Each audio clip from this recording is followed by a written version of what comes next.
I'm here today with Jane Reed, a resident of the North Fork Valley in Colorado, who has had to move now 3 times when her home and health were threatened by oil and gas activities and uranium mining. She's tired of moving and is going to share her story with us today. Welcome, Jane. Hi, glad to be here. Can you start out by telling us a little bit about your experience with oil and gas development? Yes, I lived up Divide Creek outside of Silt, which was pretty much where a lot of the oil and gas drilling went on. And when it first started, I moved back to Glenwood to a nice place, but it didn't have enough sun, so eventually I really missed Divide Creek, and about 7 years later I came back. And by that time, the well drilling was pretty far underway. I had 7 wells on my neighboring ranch,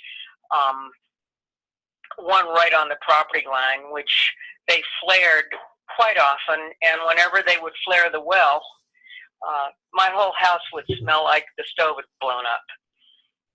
Another thing that would happen was every morning I would wake up with a headache, a sinus headache, and every time I would leave town, the headache would go away. So I did some experimenting. I'd go to Denver, wake up, no headache. I put radon detectors in the house, no radon. Then I thought maybe I'm allergic to cedar, but turns out I'm not allergic to cedar. So I didn't realize what the headaches were from. I just knew I had to move because I had the headaches and because I was also getting stolen from. They came by one day when I was gone to Denver, and they stole 300 gallons worth of diesel. They stole all of the tools out of my barn. And there was a lot of traffic on the road. They drove right by me to go to the wells and check the wells all day. So it just became not a fun place to live, and I was sick and just had to leave. So then I moved to Cotopaxi, where I had some land, and that went great for a while until they decided to renew the Tallahassee uranium mine. So after I was down in Cotopaxi for a while, a company from Australia came called Black Range Minerals and bought up all the mineral rights on the Tallahassee uranium deposit, which used to be an active uranium mine, which had sort of been abandoned. And they also bought the mineral rights to the Hanson deposit, and they are off of, they're sort of northwest of Canyon City, and they were just across the ridge from where the ranch was. And I just decided I wasn't going to wait around for that because the wind was blowing from the north, and it would have probably, if they had a processing plant, it would have blown right towards the ranch, and I didn't want to take a chance on my groundwater being contaminated, and just didn't, I've been chased around by energy companies so much, I just got out of there. So you mentioned earlier that you had things stolen from you.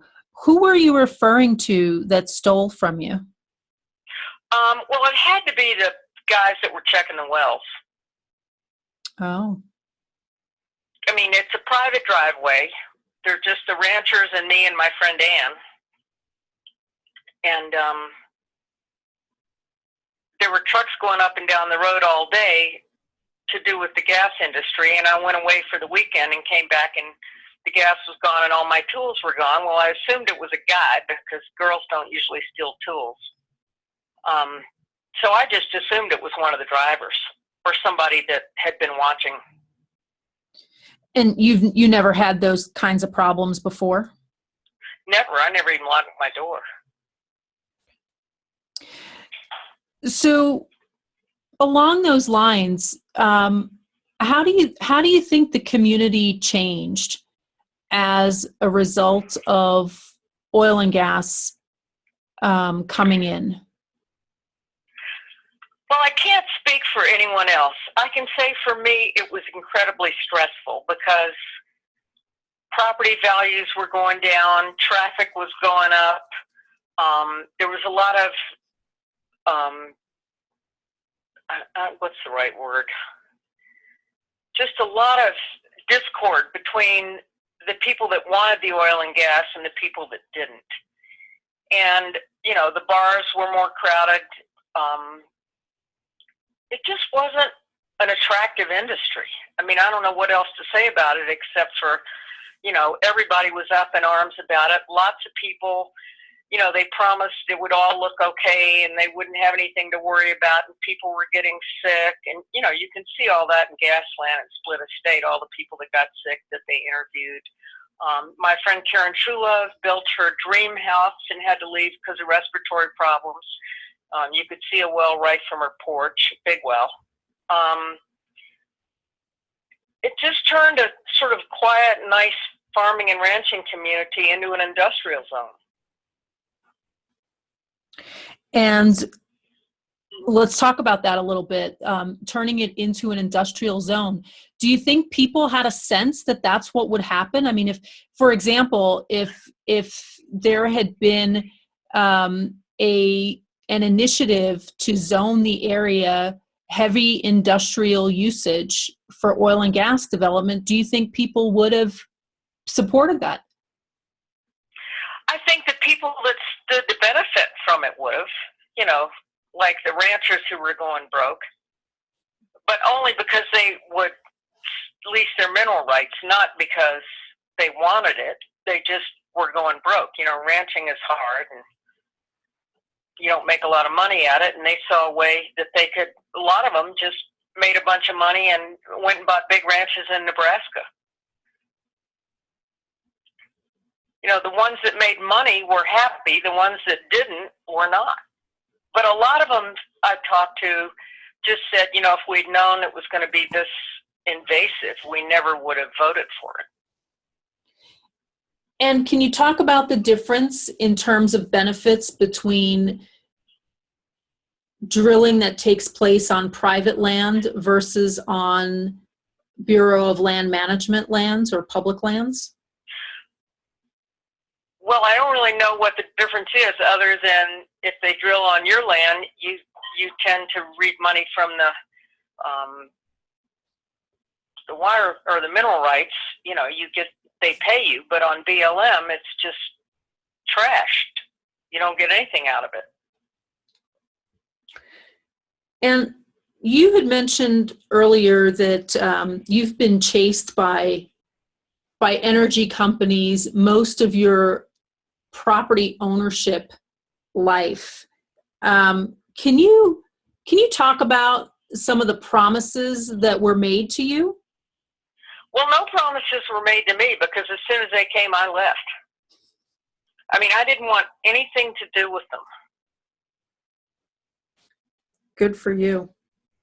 Good for you. I mean, I didn't ever listen to them. I just told them to leave, because at one time when I kicked them off for hiking around my place with Geiger counters in Cotopaxi, and I told them never to come back, that I owned the mineral rights and that they weren't going to be able to drill there. A week later, they were flying over me with Geiger counters from a helicopter. So I knew they had no respect for me whatsoever.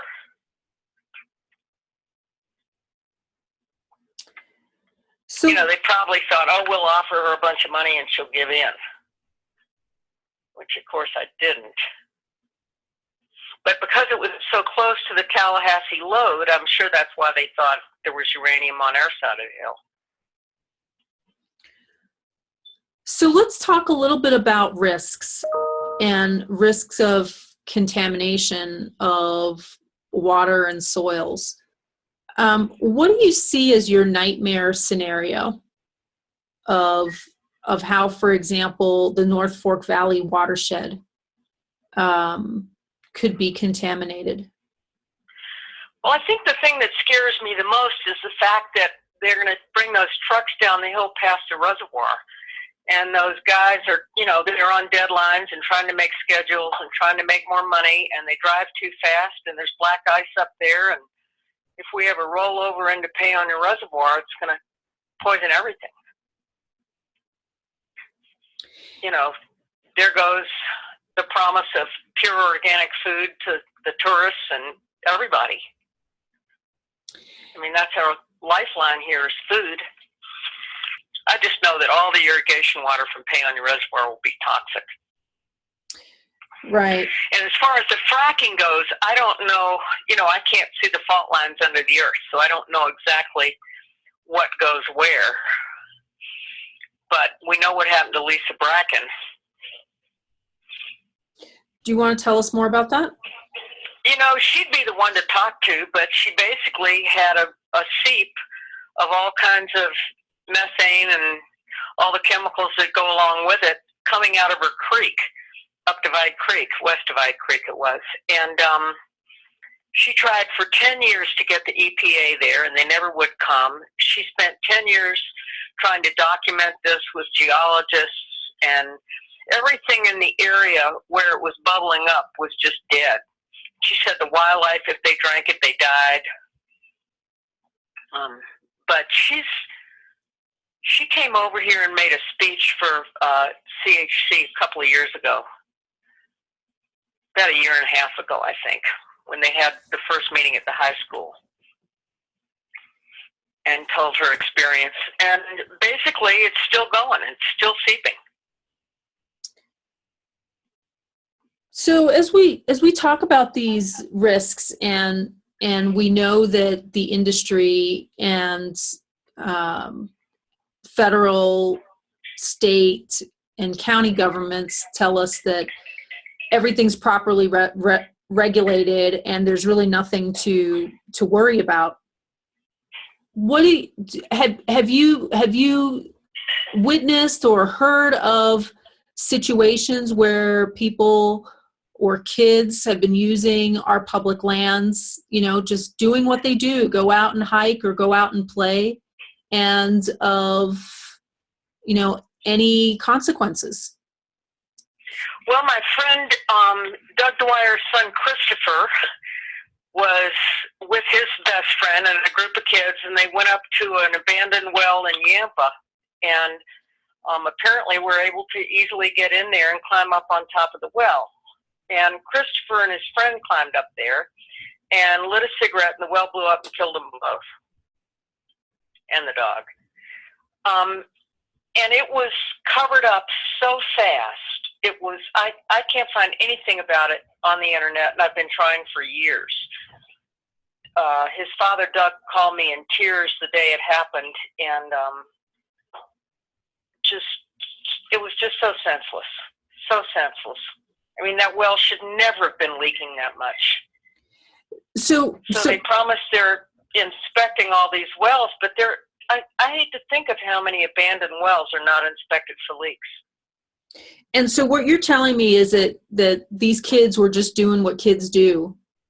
And yeah, they were just partying. And they just lost their lives. Yep. Because of negligence.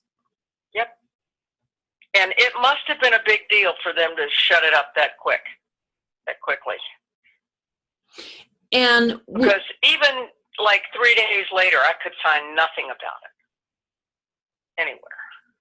And this was a well where you could still see that it looked like a well, or was it one of these wells that were plugged up and covered up where you don't know? Well, I wasn't there. I know there was a big tank they climbed up on top of, and that probably was maybe the old storage facility. Mm. I don't know how it was attached to the well because I didn't see it. I just know they lit a cigarette and it blew up. And yes, it was dumb to light a cigarette, but they assumed it was abandoned and there was no gas. And they're kids. Yep. Okay. Well, Jane, thank you so much. Is there anything else you want people to know about what you've experienced? There's so many more stories coming out every day, and we really need to heed everybody's warnings about what's possible that could happen. Anything else you want people to know? Just know that I'll never live where oil and gas are again. Ever. It just takes over the whole community. It's a rat race when it happens. And when people say that we need energy independence, do you think it's worth the risk? Absolutely not. I think the biggest problem is that we have plenty of natural gas already, but they're shipping it out to other countries and making money off of us.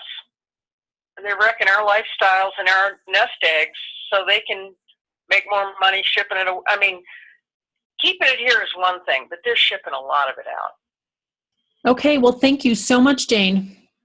Well, thank you, Natasha. Let me know if you need anything else. Okay.